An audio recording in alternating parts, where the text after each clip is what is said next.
I've always believed that when you give from the heart, it comes back to you in the form of love and respect. But this time, it didn't. This time, it broke something inside me. I'm 67 years old, recently retired after more than 4 decades as a nurse. I've worked through nights, holidays, and more double shifts than I can count. I've raised 3 children on my own after my husband passed away when I was 44. I've always put family first, always. So when my granddaughter's sweet 16 came around, I wanted it to be perfect. I didn't think twice when I agreed to pay for the tent, the flowers, the catering, the decorations, everything. It came out to $19,500. That number still sits heavy in my chest. $19,500. That's not pocket change. That's years of saving, skipping little luxuries for myself, clipping coupons, doing what mothers and grandmothers do best, sacrifice. And the night of the party, it was beautiful. The big white tent glowed under string lights. The floral arrangements were stunning: blush, pink roses and cream hydrangeas. My granddaughter danced in a sparkling silver gown. For that moment, I thought every dollar was worth it. I remember looking at her and thinking, this is why I do what I do. But a week later, something changed. The looks, the whispers, the way my daughter talked to me like I was an inconvenience. And then I found out what really happened. Can you imagine giving that much, putting your heart into something so special, and then being treated like you don't even exist? I never imagined the people I love most could erase me so easily, but they did. And the thing about being underestimated is that it can wake something up inside you. But let me start from the beginning. I have 3 children, 2 daughters and 1 son. I raised them the best I could after their father died. We didn't have much, but I gave them everything I could: love, stability, and whenever possible, financial support. Out of the 3, my middle daughter Sandra has always been the most demanding. She's the kind of person who always expects the world to adjust to her plans. I used to call it strong-willed when she was younger. But over the years, that strong will turned into something else. Entitlement. My oldest, Maria, is the opposite. She's quiet, responsible, the type who works hard and rarely asks for anything. My youngest, David, is laid back, a bit of a peacemaker. But Sandra has always been the one who somehow gets the biggest piece of the pie without ever baking it. I can't count the number of times she's asked for a little help over the years. It always starts small. Mom, can I borrow a few hundred? I'll pay you back. Then it turns into thousands. Vacations, emergency bills, extravagant school trips for her kids. And she never pays it back. Not once. I told myself, she's struggling. She's got kids. You're in a better place. I made excuses for her, over and over. So when she came to me in February, excited about her daughter Mia's sweet 16 in July, I didn't hesitate. She talked about how it was going to be the biggest celebration the family had seen in years. Mom, this is her once-in-a-lifetime day. I want it to be unforgettable, she said, with that bright smile she puts on whenever she wants something. I should have recognized that smile by now. We sat at her kitchen table with catalogs spread out, tent rentals, floral arrangements, catering menus. She had it all planned like she was hosting a royal wedding. I'll cover some stuff, she said vaguely. But if you could help with the big-ticket items, it would make it all possible. I asked, what kind of budget are we talking about? She slid a paper toward me with numbers neatly written out. Tent $7,200, flowers $4,000, catering $6, $500, decorations $1,800, total $19,500. I remember blinking at that number, feeling a small knot tighten in my stomach. But before I could say anything, she leaned forward, her hand on mine. Mom, you know this would mean the world to Mia. You've always said she's your little princess. And she was right. Mia has always had a special place in my heart. She was my first grandchild. When she was little, she used to run up to me yelling, Nana, and wrap her little arms around my legs. She's grown into a sweet, smart girl, but lately, she's been a bit more distant, more like Sandra, less like the little girl I remember. I told myself it's just teenage years, so I agreed. I wrote the check. That was the beginning of it. The months leading up to the party were a whirlwind. Sandra took over everything, barking orders like she was the CEO of a major event company. She assigned tasks to everyone. Maria was in charge of the seating chart. David was handling the music equipment. I was the wallet. At first, I didn't mind. I told myself it was her way of coping with stress. but little things started to nag at me. Whenever vendors came to the house for planning, she introduced herself as the one funding the event. I remember standing there when the florist arrived, and Sandra said, "Yes, I want the arrangements to have an elegant blush palette. Nothing cheap. Not we. Not Mom and I, just I." I laughed it off at first, telling myself it didn't matter who got credit. It was about Mia, right? But then I started noticing it more and more. She corrected Maria when she mentioned my contribution. She talked over me when people asked about the event. And when her friends came by, she let them believe she was paying for the entire thing. I should have seen the signs when she barely said thank you. Maria noticed it too. One night, as we were arranging the final catering menu, she leaned in and whispered, "Mom, it's not right how she's acting. She's taking all the credit." I sighed, tired, and said, "It's fine. It's Mia's day. Let her have her moment." But inside, something felt off. A small sting that grew a little sharper every time Sandra acted like my role didn't matter. That as the day of the party got closer, Sandra's attitude only grew bolder. She started talking about the event like it was a statement about her, not Mia. "People will finally see what kind of event I can put together," she said. She even joked, "I bet Mom's just happy to watch me shine." I remember sitting on my porch that night, watching the string lights Sandra had picked out being tested in the yard. The party hadn't even happened yet, but I already felt invisible. I thought back on every loan I gave her, every late bill I helped pay, every sacrifice I made to make her life easier. And despite the unease, I swallowed it. Because that's what mothers do. They swallow the hurt. They tell themselves it's worth it for the family. If only I'd known how much worse it was going to get. The party itself had been magical. I can still picture Mia walking in, her silver gown catching the soft glow of the tent lights, her hair curled just like she used to ask me to do when she was a little girl. I sat at one of the tables with Maria and David, my heart full. Sandra, of course, was buzzing around like a queen bee talking to vendors, making speeches, ensuring everyone knew how she made it happen.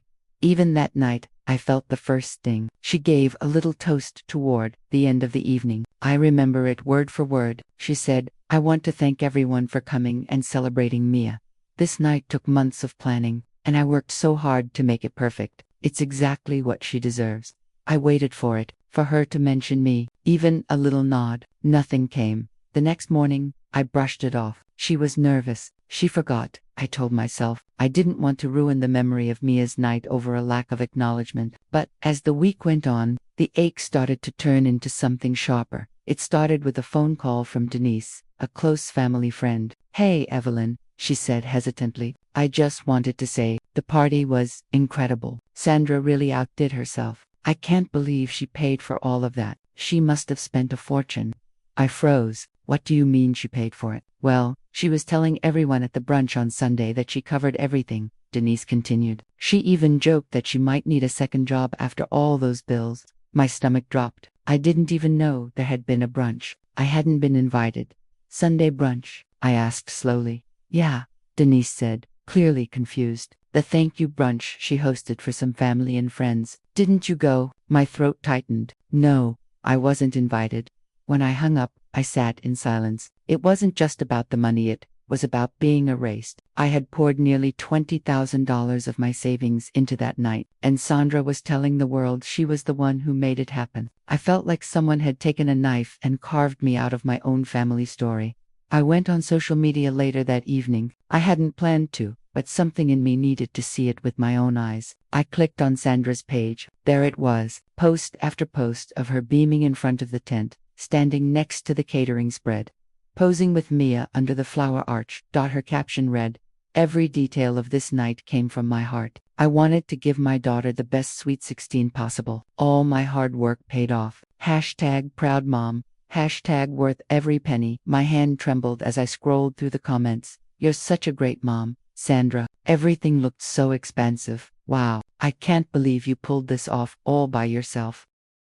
She replied to one comment with, "Yeah, it wasn't cheap, but she deserves it. Every penny." I could feel my blood pounding in my ears. Every penny. I paid for the tent. I paid for the flowers. I paid for the catering. And the worst part, she was happy to let the world believe the lie.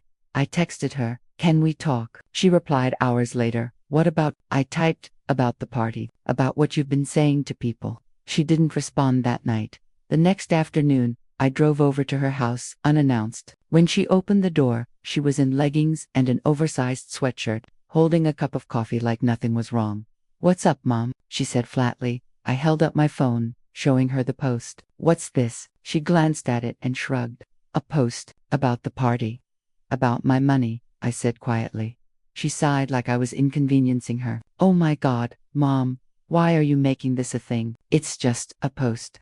"It's not just a post, Sandra. You told people you paid for everything. You didn't even invite me to the brunch." She rolled her eyes. "Mom, you're 67. I didn't think you'd want to come to some loud get-together. It was for friends." I felt my chest tighten. "I'm your mother. I'm Mia's grandmother. You erased me."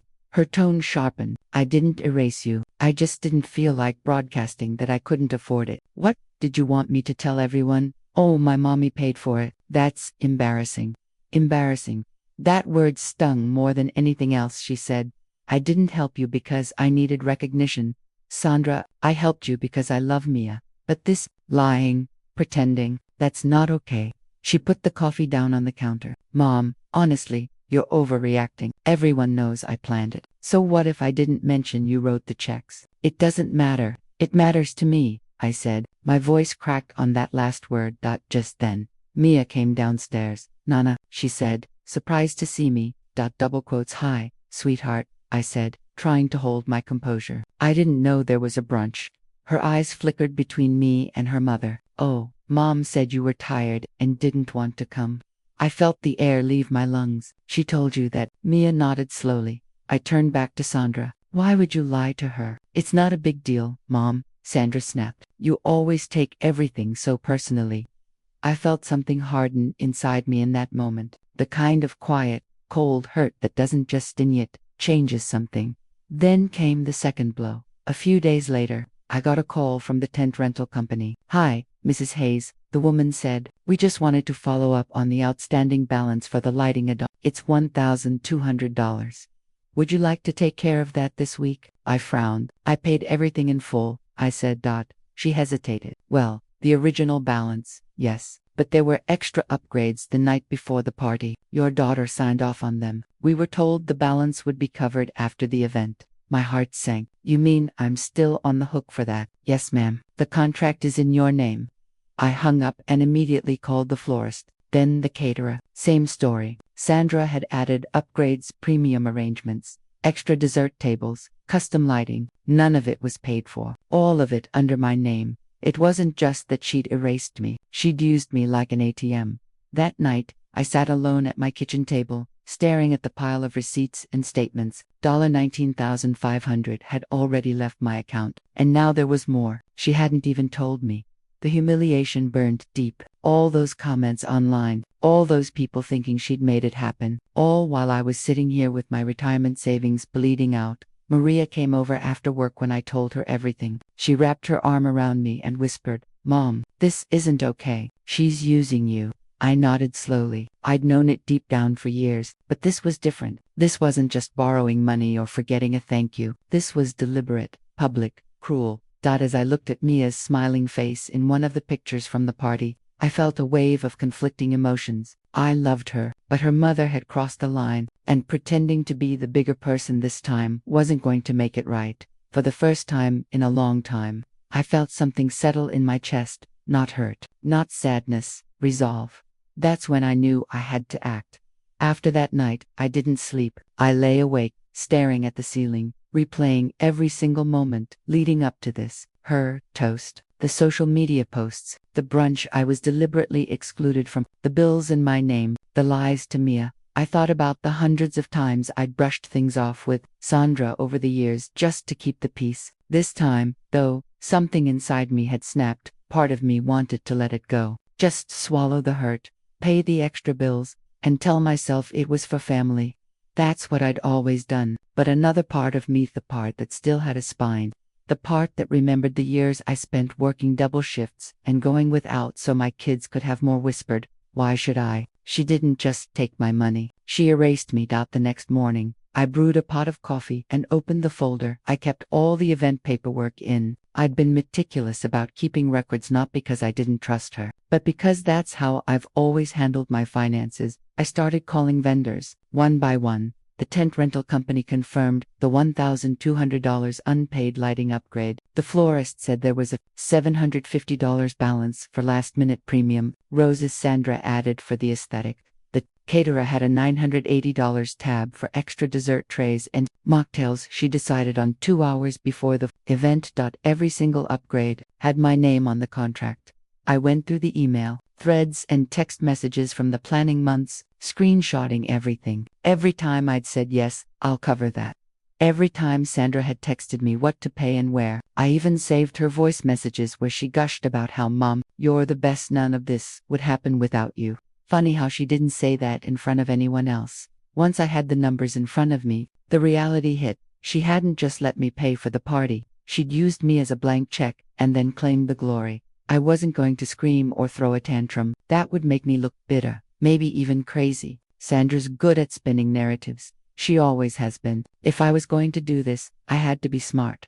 I called Maria first. She came over after work, still in her scrubs, and sat at my kitchen table with me. I laid everything out in front of her, the invoices, the screenshots, the unpaid balances. She didn't even try to soften it. "This is messed up, Mom," she said, shaking her head. "She needs to be held accountable." I nodded. "I've let her walk all over me for too long. This time, it ends." We spent the next hour talking through my options. Maria warned me, "You have to be careful. If you blow up at her, she'll play the victim. She's good at that." She wasn't wrong. Sandra had always had a way of flipping things around until somehow I was the unreasonable one. So instead of confrontation, I started making a plan, something quiet, precise, unshakable. Step 1. Gather proof. Done. I had everything documented: dates, amounts, contracts, even text messages where she explicitly said I was paying. Step 2. Shift responsibility for the unpaid balances. The vendors had contracts with me, but they also had records of her signature for the upgrades. I called each one and arranged to transfer the upgrade invoices directly to her. I told them those extras weren't authorized by me. She signed off. She pays, and legally, they agreed. Step 3. Control the narrative. If Sandra wanted public credit, she was going to get public truth, not in a screaming match but in a way she couldn't twist. I started drafting a short post.com, factual. No anger, no bitterness, just the receipts literally and figuratively. Step 4. Find allies. I didn't want to ambush her alone. I reached out to Denise, the same friend who'd told me about the brunch. She's known Sandra since she was little, and she doesn't sugarcoat things. "About time you stopped letting her treat you like a bank, Evelyn," she said on the phone. "If you need someone to back you up, I'm in." Step 5. Choose the moment. Timing was everything. I knew Sandra was planning another casual get-together the following weekend, a family brunch at Maria's house. Ironically, she liked having an audience. Perfect. That night, as I closed my folder of documents, I felt strangely calm. There was no screaming in my plan, no revenge that would burn bridges unnecessarily. Just truth, laid bare in front of everyone she'd tried to impress. I whispered to myself, "She wanted the spotlight. Let's give it to her." The week between my decision and the brunch was the calmest I'd felt in a long time. There was no yelling, no arguing, no begging Sandra to do the right thing. I'd already done all the right things. Now it was her turn to face the consequences. Step 1 of my plan was simple. I called the tent rental company on Monday morning. "Hello," I said evenly. "I need to amend the billing responsibility for the additional lighting upgrades." I explained how Sandra had signed for them, provided the signed documents, and politely stated that I would no longer be paying for charges I didn't authorize. The woman on the phone sounded relieved. "That's no problem, Mrs. Hayes. We have her signature on file. We'll redirect the invoice to her and remove your payment method." One down. I did the same with the florist and the caterer. Each vendor had a copy of the signed agreements for those last-minute additions. I revoked every single payment authorization that had my card attached. I wasn't about to keep covering Sandra's little extras. When I hung up after the last call, a wave of satisfaction washed over me. It wasn't loud. It wasn't explosive. It was quiet and deliberate, the way real power feels when it's finally reclaimed. Step 2 came on Wednesday. I posted on my social media platform. Sandra loved to dominate. I don't post much, but when I do, my family reads it. I uploaded a picture of the tent from the night of the party and wrote, "I'm so grateful I was able to give my granddaughter the sweet 16 she deserved. I paid for the tent, catering, flowers, and decorations, $19,500 well spent to see her smile that night. Thank you to the vendors for working with me on everything. It was a beautiful evening. No drama, no accusations, just facts. Within an hour, people started commenting, "Wow, Evelyn, I didn't know you paid for it. That's so generous of you. It was stunning. You're the sweetest grandmother ever." And then, the kicker. Someone tagged Sandra and wrote, "Wait, I thought you said you paid for it." I didn't have to say a word. I just watched it unfold. Sandra didn't respond right away, but I could imagine the panic bubbling up behind that perfectly curated image she loved to project. Step 3 came at the brunch itself. Maria hosted the gathering on Saturday afternoon. It was one of those warm, sticky summer days where the air felt thick, like everything was waiting to happen. The kitchen smelled like cinnamon rolls, bacon, and coffee. She always made too much food when the family came over. David was already there, sitting on the back porch with his kids. Denise showed up a few minutes after me and gave me a small nod of encouragement. She knew what was coming. And then Sandra walked in, sunglasses perched on her head, phone in hand, wearing that smug little smile that had always meant she thought she was in control. "Hey, everyone," she said brightly, setting down her bag. "Oh, Mom, you made it. Good." The way she said good made it sound like I was an afterthought. Perfect. We all gathered in the living room with plates of food. The kids ran off to play. Mia sat next to me, quiet, scrolling through her phone. I noticed she'd seen the post. Her face was a mix of confusion and unease. She wasn't like her mother, not yet. She still had a softness to her. I waited until everyone had eaten a bit, laughing and talking over each other, before I cleared my throat. "Actually," I said, setting down my fork, "there's something I want to talk about." Sandra glanced at me, her smile faltering slightly. "What's going on?" I reached into my purse and pulled out the neatly organized folder I'd prepared. Every invoice, every contract, every printed screenshot of her texts and posts was inside. I set it on the table like a gavel in a courtroom. "This is about Mia's party." The room quieted. Sandra laughed nervously. "Oh God, Mom, don't start." "No," I said calmly, my voice cutting through hers like a clean knife. "I'm not starting anything. I'm finishing it." I opened the folder and pulled out the first page. "This," I said, sliding the invoice across the table, "is the receipt for the tent rental. $7,200. Paid by me." Another page. "This is the florist invoice. $4,000. Paid by me." And another. "Catering. $6,500. Paid by me." I went down the list. Every number, every receipt, every single dollar.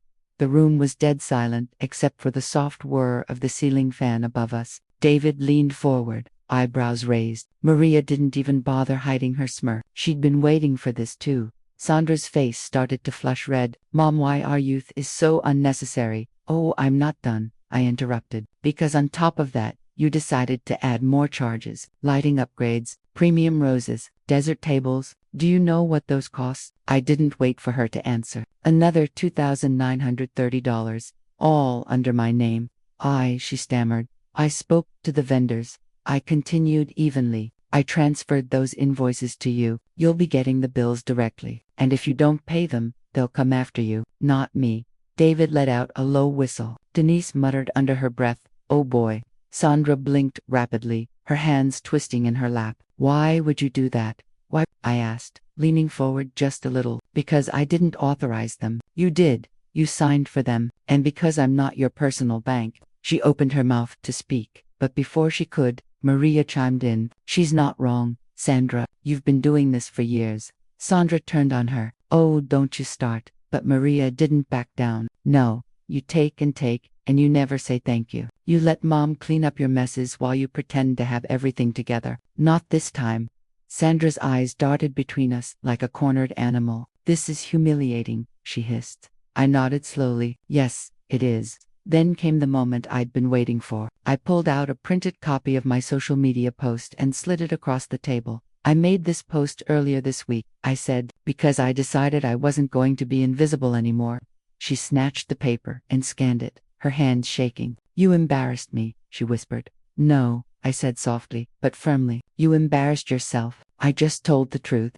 There was a long, heavy silence. Then Mia, who'd been quiet this entire time, finally spoke.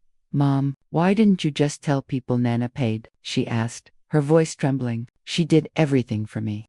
Sandra's shoulders stiffened. Because I didn't want people thinking I couldn't provide for you." Mia shook her head. "I don't care about that. I just care that you lied." That hit her harder than anything I could have said. And then, right on cue, my phone buzzed on the table. A text notification from the tent rental company popped up on the screen. "Invoice successfully transferred to Sandra Hayes. Reminder, payment due in 5 days." Sandra saw it too. The color drained from her face. "Yeah," I said, folding my hands in my lap. "You'll be hearing from all of them soon. You signed, Sandra. You pay." Maria leaned back with her arms crossed, looking almost impressed. David tried to hold back a laugh, muttering, "Damn, Mom, don't." Sandra whispered, tears welling in her eyes. "Don't do this to me. Do this to you," I echoed, shaking my head slowly. "Sandra, I didn't do anything to you. I finally stopped doing everything for you." She broke, then not into the kind of tears that come from guilt, but the kind that come when someone realizes they can't talk their way out of something. You should have seen their faces when the truth came out. I'd tell myself later that night. Sandra crumbled, Mia cried, Maria finally spoke up after years of silence, and David, the easygoing one, actually sided with me for once. The vendors followed up the next day. Sandra called me in a panic, begging me to help her just this once, swearing she'd pay me back. I didn't budge. "I already helped," I told her calmly. "For years. This is your responsibility now." She hung up on me, but the fallout didn't end there. Remember the people she bragged to? Her friends, her social media followers. They'd seen my post. They started asking questions. Sandra had built her identity around this perfect image, and now it was cracking. I didn't post anything else. I didn't have to. The truth did the work for me. By the end of the week, she'd paid off the vendors not because she wanted to, but because she had no choice. They had her signature, and they weren't about to let thousands of dollars slide. For the first time in years, I felt free, not vengeful, not triumphant in a cruel way, just free. I didn't scream, I didn't beg, I simply let the truth breathe, and it spoke louder than I ever could. And the best part, I could finally look at myself in the mirror and know that I didn't just let it happen this time. I took my power back, one quiet, calculated step at a time. The thing about family drama is that it doesn't just end with one confrontation. It ripples quietly at first, then louder as people pick their sides, form their opinions, and repeat the story in their own words. The Monday after the brunch, I started getting phone calls. Some from relatives, some from family friends, even a couple of polite texts from Sandra's acquaintances. Apparently, she'd been doing a lot of talking. "She's telling people you blindsided her," Maria said, rolling her eyes as she read a group chat message out loud. "She's saying you humiliated her in front of everyone." Of course she was. I wasn't surprised. Sandra has always had a talent for twisting things to make herself the victim. It used to work, especially when I'd caved to avoid more drama, but this time, it didn't sting the way it used to. I'd expected it, planned for it. Even I told Maria, people who really know me will know the truth, and they did. Denise shut down a few rumors immediately, reminding people that I'd only stated facts. David told a couple of cousins exactly what happened, receipts and all. Slowly, the story stopped being Sandra was humiliated and became Sandra got called out. Meanwhile, Sandra was dealing with the reality she'd created. The invoices from the vendors arrived like clockwork. She tried calling me twice that week, once in tears, once angry. The first time she said, "Mom, I don't have this kind of money just lying around. Can't you just cover it and I'll pay you back?" I calmly replied, "No, Sandra, I've done enough." She hung up. The second call came 2 days later. Her tone was sharper. "You made me look like a fool." I didn't even flinch. "Sandra, you did that to yourself." And that was the end of the conversation. Eventually, she did pay. She had no choice. The vendors had legal documentation with her signature. It wasn't about me anymore. It was about her and the bills she'd created. And it was the first time in her adult life she had to face the consequences of her own actions, without me cleaning up behind her. What I didn't expect, though, was Mia. 3 nights after the brunch, she showed up at my house. She didn't call first. just knocked on the door and stood there with tears in her eyes. "Nana," she whispered, her voice shaky. "Can I come in?" I opened the door without hesitation. She walked in, her shoulders slumped, her glittery silver sneakers scuffing against the hardwood floor. I made her a cup of hot chocolate, like I used to when she was little, and we sat at the kitchen table. "I'm sorry," she said finally. "I didn't know Mom did all of that. I thought she invited you to the brunch. I thought you just didn't want to come."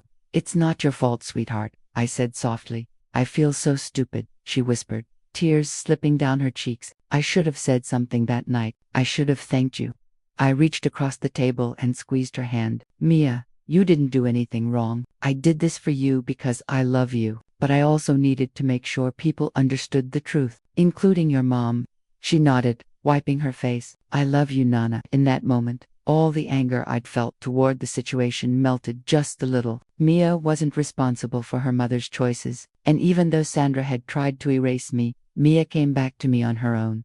Over the following weeks, things in the family shifted in quiet but undeniable ways. Maria, who had always stayed neutral to avoid conflict, became more vocal about Sandra's behavior. "I should have said something a long time ago," she admitted one afternoon. "You've been carrying her messes for too many years." David started inviting me over more often. "It's good to see you laughing again," he said as we watched the kids play in the yard. Some relatives who used to tiptoe around Sandra's temper stopped doing so. People respected me more not because I'd humiliated anyone, but because I'd finally stood up for myself. Sandra, on the other hand, kept her distance. For a while, she tried to maintain her image online, posting throwbacks of the party and carefully avoiding mentioning me, but the illusion had already cracked. People knew, she knew, and most importantly, I knew. She eventually texted me a lukewarm apology about a month later. "I didn't mean to hurt you. I just didn't want to look weak. I guess it got out of hand." I stared at the message for a long time. Old me would have accepted it immediately, desperate to keep the family together. This version of me didn't. I replied simply, "I accept your apology, but things are going to be different now." And they were. I made a decision that night. No more blank checks. No more just this once. No more letting love be confused with obligation. When Sandra asked for a little help with something a few weeks later, I told her gently, "I can't do that for you." She looked shocked at first, maybe even a little offended, but I didn't flinch. I meant it. For the first time in years, my finances felt like mine. My boundaries felt real, and oddly enough, I felt lighter. Not because I'd won anything, but because I'd finally stopped losing little pieces of myself to keep the peace. Family dynamics don't change overnight. There were awkward family dinners, a couple of tense holidays. Some relatives still tried to smooth things over. But this time, I didn't bend. I didn't fold. I wasn't bitter. I wasn't out for more revenge. I just stood my ground. And that was enough, Maria told me one evening. As we washed dishes together, "Mom, I'm proud of you." I laughed softly. "Took me long enough, huh? Better late than never." She was right. I can't rewrite the years I spent being the fixer. I can't get back the money I poured into Sandra's bottomless well of entitlement, but I can make sure it never happens again. And that's exactly what I did. In the end, Sandra learned what it felt like to stand on her own 2 feet whether she liked it or not. Mia and I grew closer again, and for me, something far more important than money was restored: my self-respect. If you had told me a year ago that I'd ever stand up to Sandra, I would have laughed. For so many years, I let guilt and love tangle themselves together until I couldn't tell the difference. I kept convincing myself that she's family was a good enough reason to let things slide. I thought being a good mother and grandmother meant sacrificing my voice, my boundaries, and sometimes my dignity. But this experience hurt me deeply, not because of the money, but because of the disrespect that came with it. I never expected to feel invisible to my own child. I never expected to see my generosity twisted into someone else's story. But sometimes, it takes being pushed that far to finally say, enough. My relationship with Sandra isn't perfect now. It's different. There's space between USA, space filled with boundaries she can no longer step over. She doesn't call me for money anymore. And when she does call, it's awkward, but honest. I'll take awkward truth over polite betrayal any day. Mia and I are closer again. She visits more. And when she hugs me, I can feel that she sees me now, not just as Nana, but as someone who stood her ground. Maria and David have both said they respect me more for how I handled everything, and that means more than I can say. That if you're listening to my story, I want you to hear this clearly. Family doesn't get to treat your kindness like a debt they don't have to repay. Love should never require silence. Respect isn't automatic, it's earned, even from the people who share your blood. For the first time in decades, I feel free, not because I won, but because I finally stood up for myself. And that feeling, that's worth more than every dollar I ever spent. Don't let anyone erase you from your own story. You deserve to be seen, heard, and respected. Always.